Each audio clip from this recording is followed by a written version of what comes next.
नमस्कार मित्रों, अगर आप सनातन धर्म, जीवन के गूढ़ रहस्यों और शास्त्रों के दिव्य ज्ञान में रुचि रखते हैं तो इस वीडियो को पूरा अवश्य सुनिए। वीडियो शुरू करने से पहले आपसे एक छोटा सा अनुरोध है, इस वीडियो को लाइक करें, अपने विचार कमेंट में लिखें, इसे अधिक से अधिक लोगों तक शेयर करें और ऐसे ही सनातन ज्ञान से जुड़े वीडियो पाने के लिए हमारे चैनल सनातन पथ को अभी सब्सक्राइब करें। आइए अब आरंभ करते हैं भगवद गीता के दिव्य सार के साथ।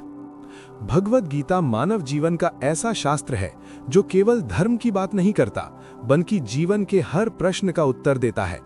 ये हमें सिखाती है कि जब जीवन में भ्रम, भय, दुख, मोह और निर्णय की कठिन घड़ी आए, तब हमें क्या करना चाहिए।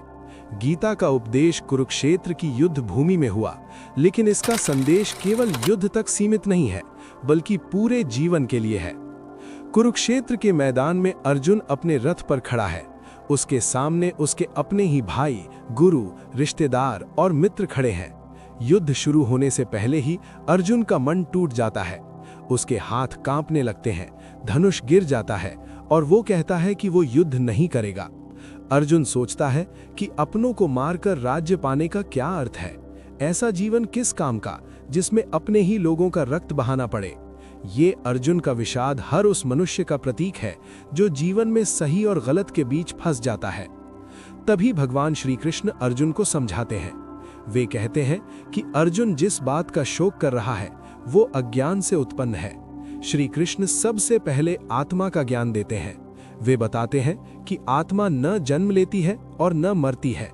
आत्मा को न कोई शस्त्र काट सकता है, न आग जला सकती है, न पानी भिगो सकता है और न हवा सुखा सकती है। शरीर नश्वर है, लेकिन आत्मा अविनाशी है। जैसे मनुष्य पुराने वस्त्र त्याग कर नए वस्त्र धारण करता है, वैसे ही आत्मा एक शरीर छोड़कर दूसरा शरीर धारण करती है। इसलिए मृत्यु से डरना व्यर्थ है। इसके बाद श्री कृष्ण कर्म का रहस्य समझाते हैं। वे कहते हैं कि मनुष्य कर्म किए बिना एक क्षण भी नहीं रह सकता।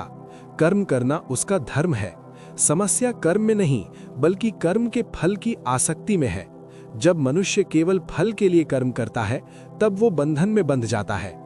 लेकिन जब वही कर्म कर्तव्य समझकर बिना किसी अपेक्षा के ईश्वर को समर्पित करके किया जाए, तो वो निष्काम कर्म बन जाता है। श्री कृष्ण कहते हैं कि मनुष्य का अधिकार केवल कर्म करने में है, फल पर नहीं। भगवान आगे बताते हैं कि सच्चा त्याग और सन्यास जंगल में जाने से नहीं होता। सच्चा सन्यास मन के भीतर होता है।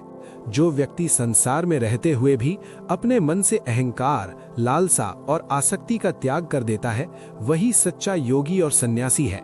जो सुख और दुख, लाभ और हानि, जय और पराजय में समान रहता है, वही जीवन में संतुलन प्राप्त करता है। इसके बाद ज्ञान योग का वर्णन आता है।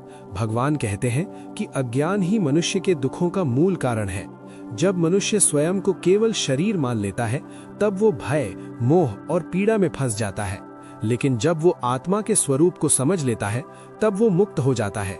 ज्ञान अग्नि के समान है, जो सभी अशुद्ध कर्मों को भस्म कर देती है। ज्ञान से युक्त होकर किया गया कर्म कभी बंधन नहीं बनता।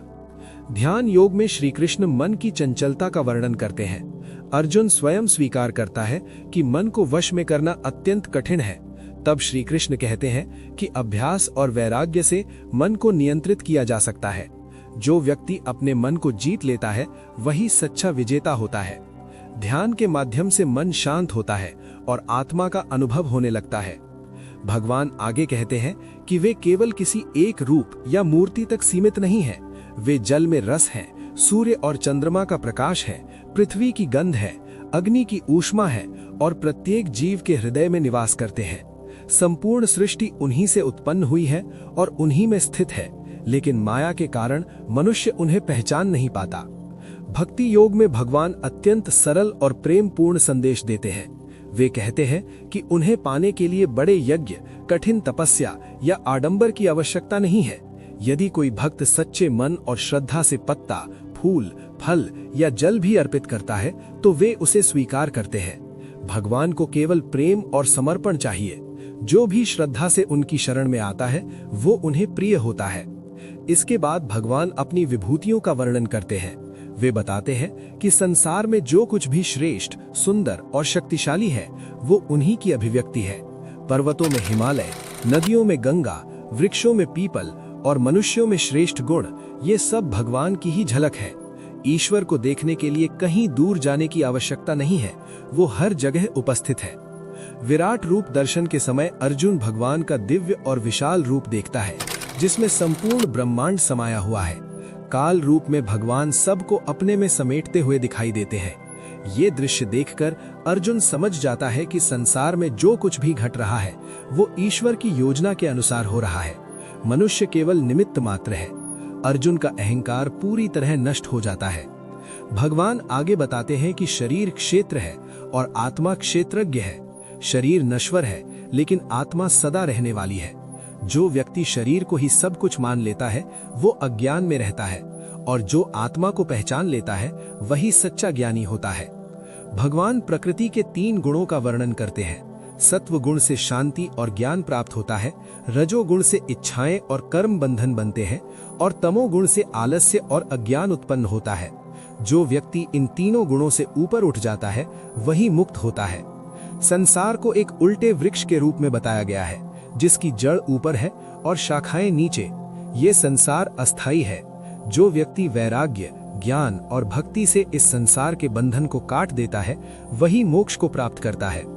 दैवी और आसुरी स्वभाव का वर्णन करते हुए भगवान कहते हैं कि दया, सत्य, अहिंसा, क्षमा, शांति और संयम दैवी गुण हैं, जबकि अहंकार, क्रोध, लोभ, अहिंसा और घमंड आसुरी गुण हैं। मनुष्य अपने कर्म और स्वभाव से ही अपना भविष्य स्वयं बनाता है। अब अंत में भगवान श्री कृष्ण अर्जुन को गीता का अंतिम और सबसे महान उपदेश देते हैं। वे कहते हैं, अपने सारे भ्रम, भय और अहंकार को त्याग कर मेरी शरण में आ जाओ। मैं तुम्हें समस्त पापों से मुक्त कर दूंगा। शोक मत करो। भगवत गीता का सार यही है कि मनुष्य अपने जीवन में अपने कर्तव्य को पूरी निष्ठा से करे, फल की चिंता छोड़े, अहंकार का त्याग करे और ईश्वर पर पूर्ण विश्वास रखे। यही जीवन को शांत, सफल और सार्थक बनाने का मार्ग है। वीडियो के अंत में आपसे फिर एक विनम्र निवेदन है। यदि ये ज्ञान आपको अच्छा लगा हो तो इस वीडियो को लाइक करें, अपने विचार कमेंट में अवश्य लिखें, इसे अधिक से अधिक लोगों तक शेयर करें और सनातन धर्म के ऐसे ही ज्ञानवर्धक वीडियो देखने के लिए हमारे चैनल सनातन पथ को अभी सब्सक्राइब करें। हमारे साथ जुड़े रहिए, क्योंकि सनातन पथ पर हम लाते हैं शास्त्रों का शुद्ध और सच्चा ज्ञान। धन्यवाद।